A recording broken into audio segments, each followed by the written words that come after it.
last night as I've been digging. I've been doing a lot of digging. One thing leads to another. Have you ever noticed how when you get on the trail, one thing leads to another? And when I started reading this, it's one of these things in your life, when you read it, you'll never forget it. All right, I'll never forget this. I'll never forget it because of the implications involved in it. First of all, it's the testimony of an honorable man. Admiral, he's an admiral. He's gone on now, but Admiral Byrd, Richard Byrd.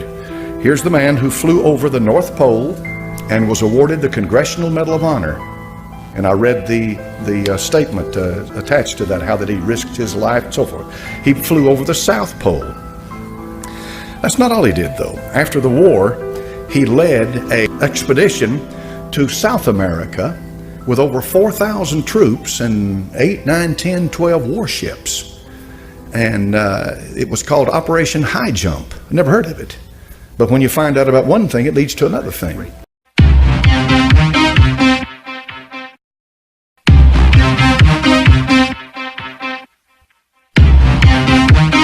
What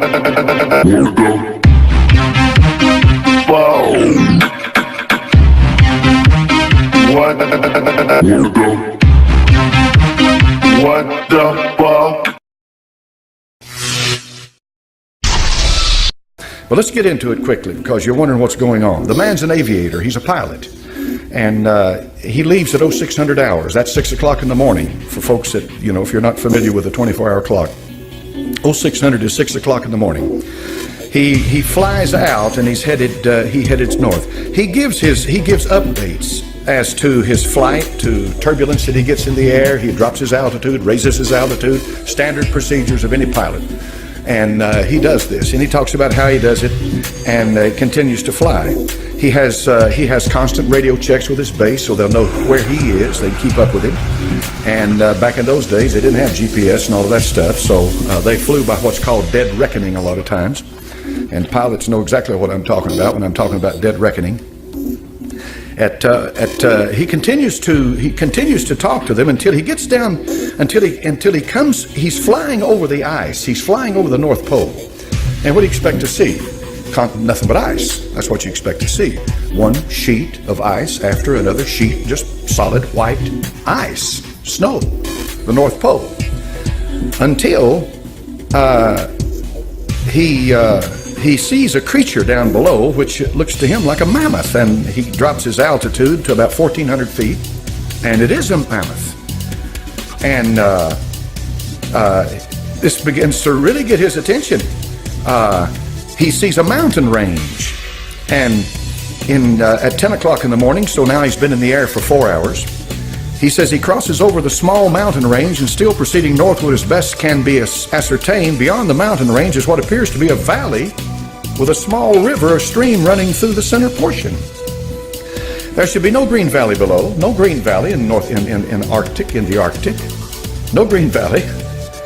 And something is definitely wrong and abnormal here, he says. We should be over ice and snow. To the port side, port is left, starboard is right. To the port side are great forests growing on the mountain slopes. Our navigation instruments are still spinning, and the reason they're spinning is because he's approaching magnetic north. And the magnetic pole, if you ever get around the magnetic pole, you forget your magnetic compass. It's not going to work because the magnetism is so intense, and the movement is so great that it's no use to you. But in any event, he says his navigational instruments are spinning, the gyroscope is oscillating back and forth. Then he sees this beneath, and he says, at 1,400 feet, and I execute a sharp left turn to better examine the valley below. It is green with either moss or some type of tight-knit grass. The light here seems different. I cannot see the sun anymore. We make another left turn, and we spot what seems to be a large animal of some kind below. It appears to be an elephant. No, it looks more like a mammoth. This is incredible, he says, yet there it is. He decreases his altitude to 1,000 feet and he takes binoculars to better examine the animal. It is confirmed it is definitely a mammoth-like animal. Report this to base camp. At 10:30 hours, he encountered more rolling green hills. The external temperature indicator reads 74 degrees Fahrenheit. He's in the North Pole. Continuing on our heading now, navigation instruments seem normal now. I'm puzzled over their actions. Attempt to contact base camp, radio is not functioning. And now what follows is one of the most incredible things I've ever read in my life. And let me put it in the context of this. When Satan showed the Lord Jesus Christ the kingdoms of the world in a moment of time, he did just that. He has power. And there are things going on that there is absolutely no physical definition or logical reasoning to. But the existence of it cannot be denied. And this is what's happening here. In 11:30 hours, countryside below is more level than normal. If I may use that word, ahead we spot what seems to be a city. This is impossible. Aircraft seems light and oddly buoyant. The controls refuse to respond. My God, he says, off our port and starboard wings, a strange type of aircraft. They're closing rapidly alongside. They're disc-shaped and have a radiant quality to them. They are close enough now to see the markings on them. It is a type of swastika. This is fantastic. Where are we? What has happened? I tug at the controls again. They will not respond. We're caught in an invisible vice grip of some type. 11:35 hours, our radio crackles and a voice comes through in what appears to, in English, with what appears to be a slight Nordic or Germanic accent. The message is, welcome, Admiral, to our domain. We shall land you in exactly 7 minutes. Relax, Admiral. You are in good hands. I note the engines of our plane have stopped running. The aircraft is under some strange control and is now turning itself. The controls are useless. In plain words, he's been taken over completely. Now, up to this point, you're going to say to yourself, well, this is a madman. Or you may say to yourself, I know the power of the devil. I know how he can deceive. And what follows, he is taken into a city by blonde-haired men who look like these Aryans that Hitler and the rest of them were talking about in Germany. And then he's finally taken to their leader. And when he's taken to their leader, he has a conversation with him. He's their master. And that master tells him that essentially that they've been observing us on top of the earth where we live for a long time, and that we have gotten to the point by killing each other. And they're talking about the atomic bomb that had just been recently dropped on Hiroshima and Nagasaki. You know those two. This happened in 1947, I think this happened. And they were saying that we are going to have to do something with the people who dwell on earth. They tell Admiral Byrd that he's an honorable man, and he asks him, why am I here? They said, because you're chosen to be here. You're a man that we can trust. We're going to tell you what's happening. We're going to tell you all of this. They tell him. They send him back. So he goes back and he tells his superiors. And apparently they tell him to hush this up. This stays hushed until right before he dies, this diary comes out. Because he says, I cannot leave this world without letting humanity know what has happened. I cannot leave. I must tell them what happened. Before we go any further, let's ask ourselves some questions. Number one, did he write this diary? Is this Admiral Byrd's diary? Did he really write this? Number two, if he really did write this, and this is legitimate, this is his diary, then something obviously happened to this man when he was over the North Pole. Something happened. Something obviously happened to this man. Number three, regardless of whatever happened to this man, he's convinced something happened to him, so it's incumbent upon us, what did happen to him when he was over the North Pole? All right? If you press this thing a little further and do a little more studying into it, you'll find out that there's an awful lot of people out there that believe the earth is hollow, that there's not a molten mass in it like they say. Now, if you're a Bible believer, you know this. You know that the heart of this earth, hell, is located. If you believe the Bible, all right? If you believe the Bible. And if you believe the Bible, the book of Revelation makes it very plain that the bottomless pit, which is hell, was opened, and out of that pit came these creatures upon the earth. They're coming out on the earth. They're coming out on the face of the earth. Now, that's a wild thing.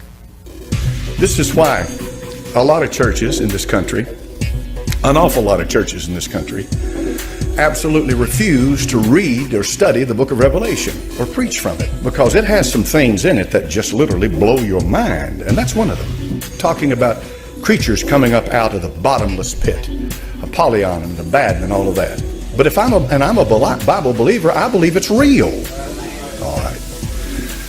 You can get off and you can get way out in left field with a hollow earth theory, all right? And you can get in deep into all of this stuff that I'm just going to present it to you this morning in the context of what we're studying, because we're studying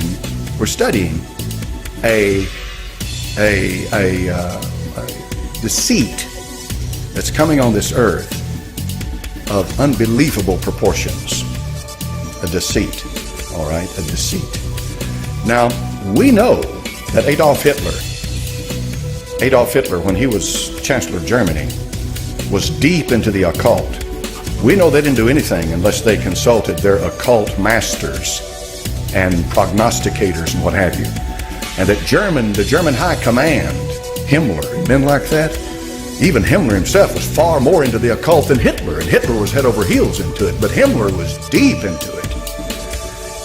These men were guided every moment of their life by an occult satanic power and spirit. Germany did definitely develop during World War II some of the highest technology on the earth. I saw this the other day on the History Channel, and I didn't know this. Nobody had ever told me this, but this is what the History Channel reported, that two German scientists in the 30s, these two German scientists had split the atom. Now think hard on that. Think hard on that. And it was the German scientists, Werner von Braun, men like that, who got America into space. That's a fact, folks. That's a fact. No question about that. The only reason they didn't put them to death at Nuremberg with the trials was because they needed them. And so they needed their technology, what have you. Anyway, Germany apparently was way ahead of the rest of the world in some of this technology. Germany had a society called the Vril Society, V-R-I-L. How many's ever heard that term? Most people haven't, but a few of you have, all right? That's an occult society. But the premise of the Vril Society was this: they were able to tap into satanic power and apply it to physical things. See? They were able to tap into to occult power. They called it whatever force they called it. We know what it is. The power is either of God or the devil. But they tapped into it, and they were able to apply it to physical things. There are photographs of flying saucers the Germans made. I've seen them. But they're not flying saucers like the classic example of them. But they are flying saucers. In other words, they are propelled by a propulsion system that was unknown by most of the world at that time. But in any event, the bottom line is that the Germans had tapped into the occult world and had begun to build this system based on what they were getting from the occult world. And that system was this. They believed that in the north, that there was an entrance into a hollow earth, and that spirit beings lived there that were vastly superior to us, and that these spirit beings were our forefathers. And that's what Hitler was trying to do, was to try to bring the race back, the Aryan race, back to its roots, back to what it should be. And this is why the root race theory is so important when you get into this stuff. You remember I told you about the root race? You remember which one I told you the Aryan was? There's 7 of them. 5, exactly. 5. It's number 5. It's the 5th. And this root race theory, the Theosophists taught it. Blavatsky in Russia taught it. All of this evolutionary, spiritual evolutionary that brings this super race, this super identity. These people believe that.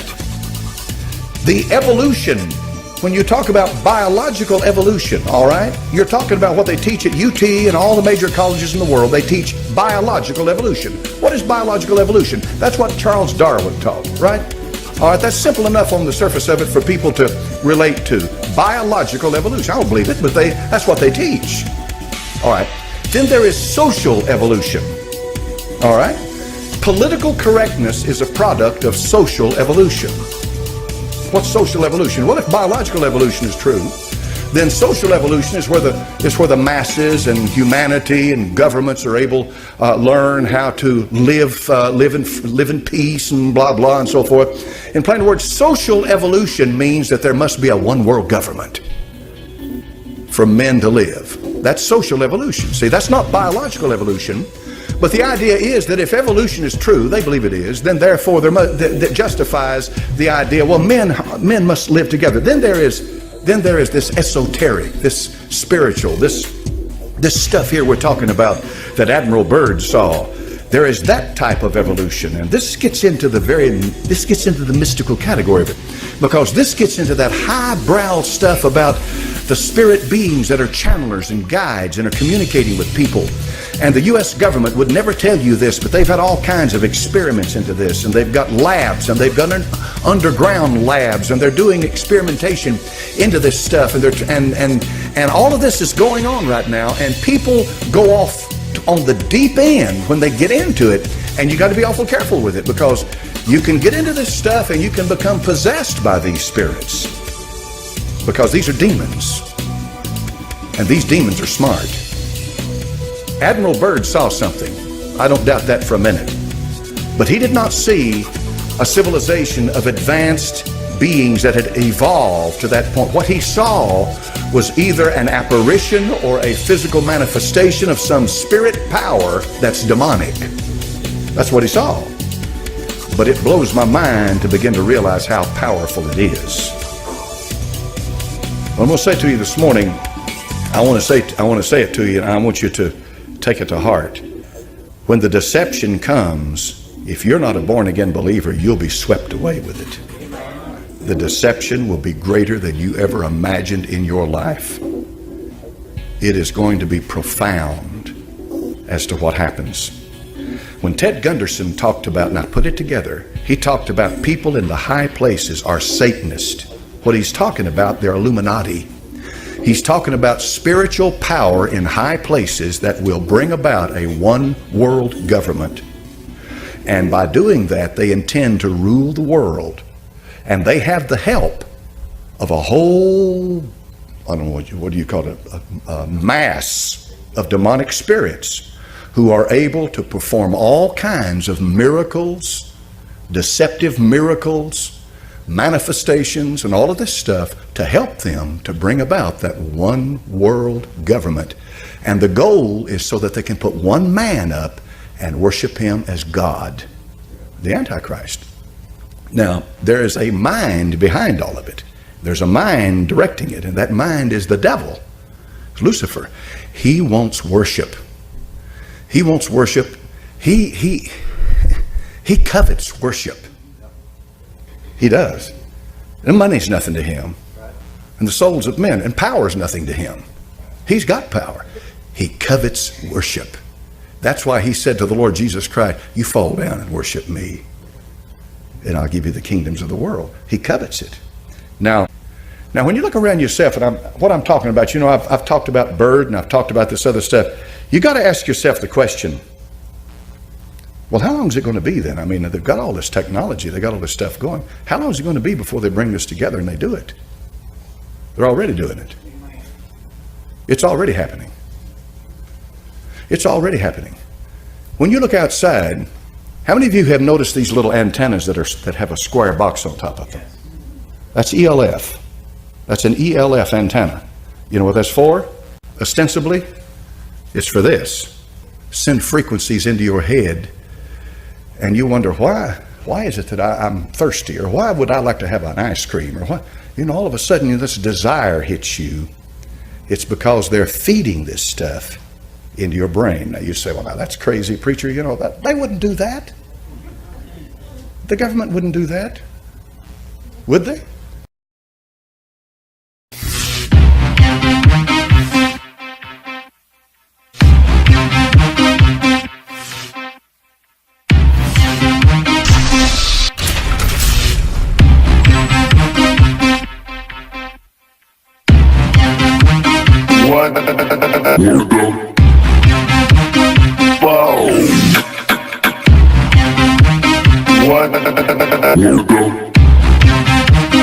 What the fuck?